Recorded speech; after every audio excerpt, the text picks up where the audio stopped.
அன்பு நண்பர்களே வணக்கம். இது அடுத்த கட்ட வீடியோ.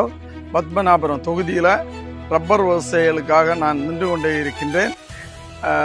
தொடர்ந்து இன்றைய தினமானாலும் சரி 3 நாட்களாக நீங்கள் பேச்சிப்பாறையிலிருந்து கீரிப்பாறை வரை இருக்கின்ற ரப்பர் சங்கங்கள் ஒவ்வொரு அமைப்புகளும் எனக்கு ஆதரவு தெரிவித்திருக்கின்றீர்கள்.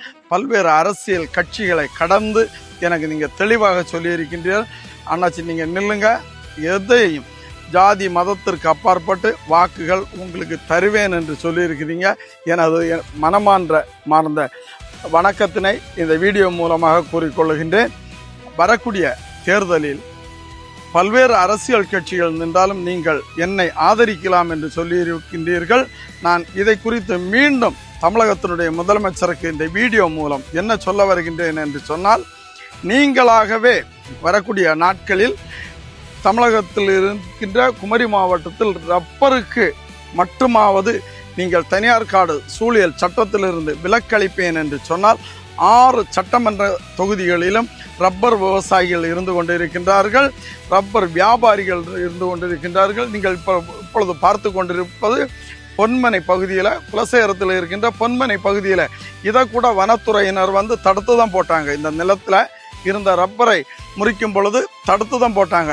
மீண்டும் வன அதிகாரியை சந்தித்து அவர்களுடைய அதிகாரத்தை அடுத்தும் காத்திருந்து சுமார் 6 மாத காலங்கள் நாங்கள் காத்திருந்து தான் இந்த பகுதியில் ரப்பர் மரம் வெட்டினோம். அதுக்குரிய சிரமத்தை அதிகாரிகளுக்கு இன்னைக்கு தெரியும். ஏன்னா நாங்கள் நடவு செய்த ஃபாரஸ்ட்டுக்கு கீழே இருக்க பட்டா நிலத்தில் நடவு செய்த ரப்பரை வெட்டிட்டு மீண்டும் நடவு செய்வதற்கு நிலத்தை பதப்படுத்தி வச்சிருக்கேன். நீங்கள் பாருங்கள், இந்த இடங்கள்ல தொட்ட கண்டத்தில் இளம் ரப்பர் இருக்குது, இது முதிர்ந்த ரப்பரு.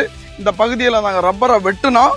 மரத்தை நடவு செய்வதற்கு அதை வெட்டி மாற்றுவதற்கும் வனத்துறையினுடைய அதிகாரத்தை கேட்க வேண்டியது இருக்கு, மாவட்ட நிர்வாகத்தினுடைய அதிகாரத்தை கேட்க வேண்டியிருக்கு. எனவே தான் நாங்கள் ஒரு கொத்தடிமைகளான்னு கேட்குதோம். அதை அரசியல் கட்சியினர் புரிந்து கொள்ளவே இல்லை. அவங்க சும்மா என்ன சொல்லுவாங்கன்னா, பிஜேபி கட்சி வந்துடும், எனவே ரப்பர் விவசாயிக்கு ஓட்டு போடாங்கன்னு பல்வேறு பகுதிகளில் சொல்லியாங்க. எல்லாம் மறந்துடுவாங்க. 2026 தெளிவாக தான் இருக்காங்க. ரப்பர் விவசாயிக்கு வாக்கு போடுவதில் உறுதியாக தான் இருக்காங்க. மீண்டும் இதை ஏன் பதிவிடுகின்றேன் என்று சொன்னால், 6 தொகுதிகளில், இந்த தொகுதியில தான் நான் நிற்கேன், 6 தொகுதிகளிலும் பத்திரிகை மூலமாக நான் செய்தியை சொல்லத்தான் செய்வேன். இந்த அரசு இருக்கக்கூடிய அரசு ரப்பருக்கு விலக்களிப்பேன் என்று முதல்வர் சொன்னார் என்று சொன்னால் கட்டாயமாக இருக்கக்கூடிய அரசுக்கு ஆதரவை தெரிவிப்போம். இல்லாத பட்சத்தில் 6 தொகுதியிலும் இருக்கக்கூடிய, ஏனென்று சொன்னால் இந்த மாவட்டத்தை பொறுத்த மட்டும் ரப்பர் விவசாயம்தான் முதன்மையான இடத்தை, நீங்க உளவு துறையை வைத்து நீங்கள் ஆய்வு செய்யுங்கள், ரப்பர் விவசாயம்தான் முதல் அந்த பகுதியில் இருக்குது. அடுத்துதான் மீனவர்களுக்கு மீன். அங்கே நீங்க 250-300 கோடியை நீங்க செலவிடுகின்றீர்கள். இந்த பகுதியில் இருக்கின்ற குமரி மாவட்டத்தில் இருக்கின்ற ரப்பருக்கு தொழிற்சாலை உருவாக்குங்கன்னு சொல்லி குறைந்தபட்சம் ரப்பரை வெட்டி மாற்றி நடவு செய்வதற்காவது அரசிடம் கேட்காமல் 2012க்கு முன் இருந்தது போல் எங்களுக்கு அந்த அதிகாரத்தை தர வேண்டும் என்றுதான் நாங்கள் கேட்கின்றோம். வேற எதுவுமே கேட்கவில்லை. நீங்கள் அறிவியல் ரீதியாக ஆய்வு செய்யுங்கள்.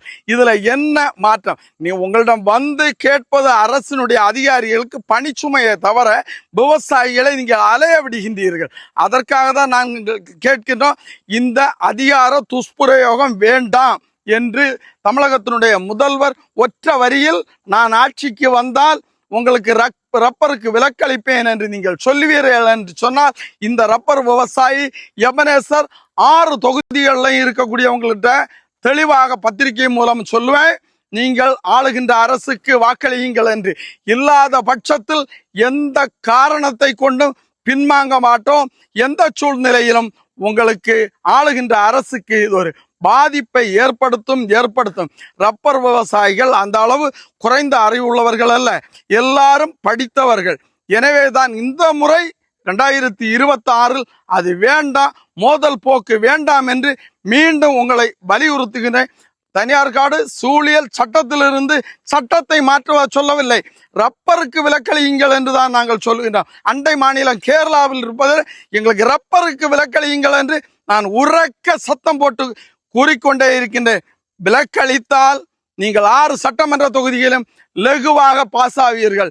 இல்லை என்று சொன்னால் ரிசல்ட் உங்களுக்கு எப்படி இருக்கும் என்பதை நீங்கள் இந்த தேர்தல் முடிந்த பிறகு பாருங்கள். நன்றி, வணக்கம்.